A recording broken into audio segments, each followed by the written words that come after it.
तुम्हारी जिंदगी की सबसे प्यारी याद, जिसे तुम कभी भूलना नहीं चाहते, उसे यह काल चक्र अपने अंदर ले लेता। रवि अपने सबसे प्यारे अनुभवों को याद करने लगा।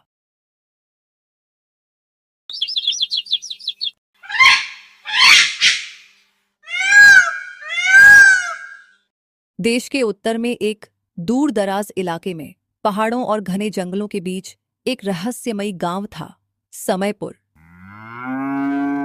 समयपुर की एक खास बात थी कि यह गांव नक्शों में नहीं था, और जो भी इसे ढूंढने की कोशिश करता वह या तो रास्ता भटक जाता या फिर वापस लौटकर कुछ भी याद नहीं रख पाता। कहते हैं इस गांव में समय सामान्य नहीं चलता था। वहां रहने वाले लोग कभी बूढ़े नहीं होते थे, फूल सालों तक मुरझाते नहीं थे, और सबसे अजीब बात, वहां सूरज कभी पूरी तरह डूबता ही नहीं था, बस हल्की रोशनी हमेशा बनी रहती थी। पास ही शहर में रवि नाम का एक लड़का रहता था। वह बहुत बुद्धिमान था और उसे रहस्यमयी जगहों की खोज का बहुत शौक था।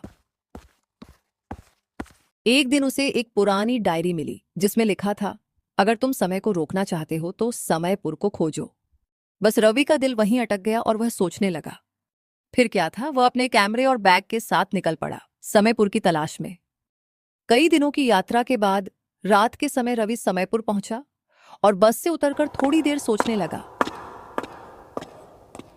अब यहां से मुझे समयपुर गांव की तरफ बढ़ना होगा। सुबह होते ही मुझे जल्द से जल्द वहां पहुंचना है। सुबह हो रही थी और रवि अपने मजबूत कदमों के साथ आगे बढ़ रहा था।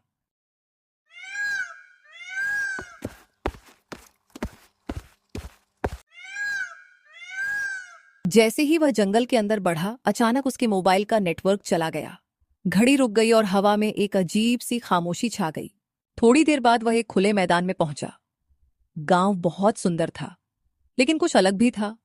लोग मुस्कुरा रहे थे, बातें कर रहे थे और कुछ अपने अपने कामों में भी लगे हुए थे। एक राजकुमारी उसके पास आई और बोली, क्या तुम बाहर की दुनिया से आए हो? जी हाँ, मैं यहां अभी आया हूं। ठीक है, मैं तुम्हें सच बताऊंगी। राजकुमारी उसे गांव के बीच में बने एक पुरानी इमारत के पास ले गई। वहां एक चमकती हुई घड़ी थी, लेकिन वह घड़ी टिक टिक नहीं कर रही थी, बल्कि हवा में तैर रही थी। यह काल चक्र है, यह गांव समय के बाहर है। मतलब यहां समय रुक गया है। हाँ, लेकिन इसकी एक कीमत है। जो भी यहाँ आता है, उसे अपनी सबसे कीमती याद छोड़नी होती है। याद? मतलब? तुम्हारी जिंदगी की सबसे प्यारी याद, जिसे तुम कभी भूलना नहीं चाहते, उसे यह काल चक्र अपने अंदर ले लेता।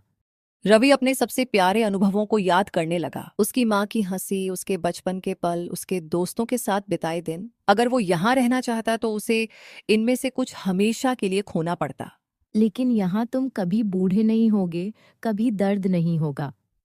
हमेशा शांति, हमेशा स्थिरता रहेगी। क्या यहां से वापस जाया जा सकता है? हाँ, लेकिन जो यहाँ रह चुका है, वह बाहर जाकर कभी खुश नहीं रह पाता, क्योंकि बाहर की दुनिया में समय चलता है, और जो समय को रोकने की आदत डाल लेता है, उसे बदलाव सहना मुश्किल हो जाता है। रवि राजकुमारी के साथ गांव के कई हिस्सों में घूमा। लोग शांति प्रिय ढंग से रह रहे थे, बिना किसी दुख दर्द के।